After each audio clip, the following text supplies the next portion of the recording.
നമ്മൾ green screen ഒന്നും use ചെയ്യാതെ ഷൂട്ട് ചെയ്തൊരു ഫുട്ടേജ് ആണെന്ന് കരുതുക. അപ്പോൾ അതിന്റെ ബാക്ക്ഗ്രൗണ്ട് നമുക്കൊന്ന് റിമൂവ് ചെയ്യണം. ഫ്യൂഷൻ്റെ അകത്ത് വരിക, നമുക്ക് വേണ്ട ഒരു ക്ലിപ്പിന്റെ അകത്ത് ക്ലിക്ക് ചെയ്ത ശേഷം ഷിഫ്റ്റ് സ്പേസ് മാജിക് മാസ്ക് നിന്ന് സെർച്ച് ചെയ്യുക. അപ്പോൾ നമുക്ക് ഇതേപോലെ മാജിക് മാസ്ക് ഇട്ട് ഡാവിഞ്ചി റിസോൾവ് സ്റ്റുഡിയോ വേർഷനിലാണ് ഇത് ഉണ്ടാവുക.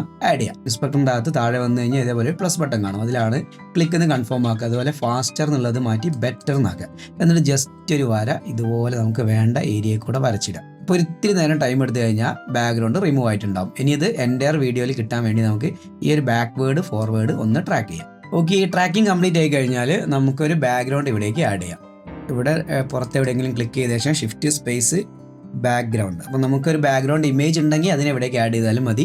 എന്നിട്ട് കണക്ട് ചെയ്യുക. എവിടേക്കാണ് ഈ മാസ്ക് കഴിഞ്ഞ് മാസ്കിൻ്റെ ഔട്ട് പോയിന്റിൽ ഒരു ചതുരക്കട്ടയില്ല, അവിടേക്ക് കണക്ട് ചെയ്യുക. അപ്പോൾ ഒരു ബാക്ക്ഗ്രൗണ്ട് കിട്ടും. അതായത് പച്ച കണക്ടറിലാണ് ബാക്ക്ഗ്രൗണ്ട് കണക്ട് ആയതെങ്കിൽ ഈ മെർജിൽ ഒന്ന് റൈറ്റ് ക്ലിക്ക് ചെയ്യുക, സ്വാപ്പ് ഇൻപുട്ട് കൊടുക്കുക. ഇനി ബാക്ക്ഗ്രൗണ്ടിൽ വന്നിട്ട് നമുക്ക് വേറെ ഏതെങ്കിലും റെഡ് കളറൊക്കെ കൊടുക്കണമെങ്കിൽ ഇതേപോലെ കളർ കൊടുക്കാൻ പറ്റും.